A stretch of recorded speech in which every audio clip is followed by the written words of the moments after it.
Bokaro BSL में प्रेम महतो का CISF द्वारा मार के हत्या कर दिया जाता है। उसके बाद नया मोड़ आता है यहाँ पे कि 500 अज्ञात लोगों पे वहाँ पे एफआईआर कर दिया जाता है, जिसमें से विस्थापित लोग भी रहते हैं, प्रदर्शनकारी भी लोग भी रहते हैं और अप्रेंटिस छात्र भी रहते हैं, जो कि अप्रेंटिस छात्र वहाँ पे कई वर्षों से वहाँ पे आंदोलनरत थे, लोग पे भी केस हो जाता है। तो ये समझ सकते हैं कि ऐसा स्थिति है झारखंड में। ये इतना लोगों पे केस करना चाहिए था, जो उपद्रवी है, जो तोड़ फोड़ किया है और मारा है, उसके साथ जो अप्रेंटिस छात्रों को मार के हॉस्पिटल में भर्ती किया है, मतलब हुआ है, तो वो देखने लायक दृश्य है। जो हॉस्पिटल में भर्ती हुआ, कपार फोड़ दिया, गोड़ तोड़ दिया, इस तरह का मारा है। उसके बाद कई लोगों पे एफआईआर हुआ है, मतलब अज्ञात 500 लोगों पे एफआईआर किया गया है, प्रदर्शनकारियों पे, जिसमें से विस्थापित है, अप्रेंटिस जो कर रहे थे वो भी थे।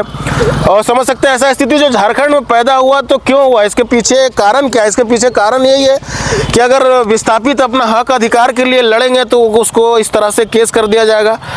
तो ये माहौल बनाया गया है, समझ सकते हैं, इस तरह की पूंजीपतियों के खिलाफ अगर कोई आवाज़ उठाता है तो उसको आवाज़ को दबाने का काम है।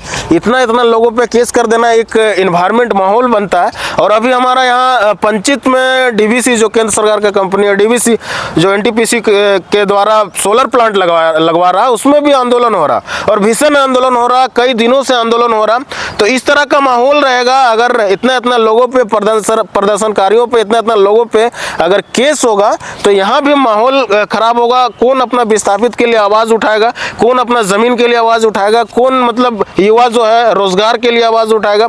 समझ सकते हैं यहाँ सोलर प्लांट बंद करने के लिए यहाँ पे आवाज़ उठा रहा है वहाँ के विस्थापित पंचित डैम का जो विस्थापित लोग हैं, क्या है कि वहाँ पे 4 से 5 हज़ार लोगों को, मछुआरों को वहाँ पे रोजगार है। सोलर प्लांट लगने से वहाँ पर मछुआरों का जो रोजगार है वो नष्ट हो जाएगा।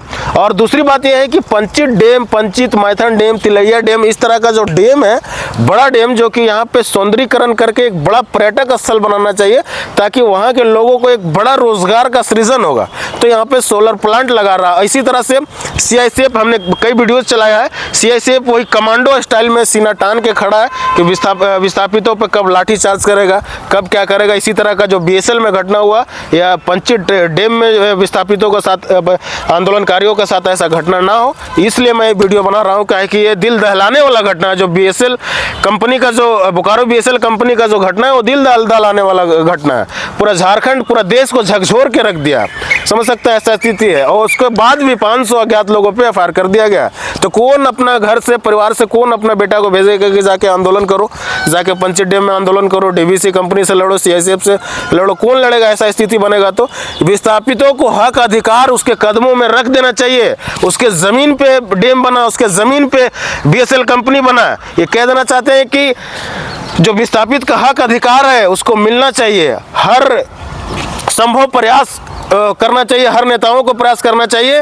और विस्थापित का जो जोरदार मुद्दा उठाया है, जयराम महतो उठाया है, उसी का विरोध कर रहा है बीएसएल कंपनी में। खैर वो अलग बात है, विरोध करना ना विरोध करना वो अलग बात है, लेकिन सारे नेताओं को एक प्लेटफॉर्म पे आके, चाहे भाजपा का नेता हो, चाहे महागठबंधन का नेता हो या कोई भी नेता हो, सारे नेताओं को एक प्लेटफॉर्म पे आके और कंपनी से, पूंजीपतियों का जो कंपनी है उसके खिलाफ लड़ाई लड़ना चाहिए, ताकि विस्थापितों को हक अधिकार उससे मिले। आप देख रहे थे सोनी डिजिटल मीडिया, सचिन की रिपोर्ट। जय हिंद।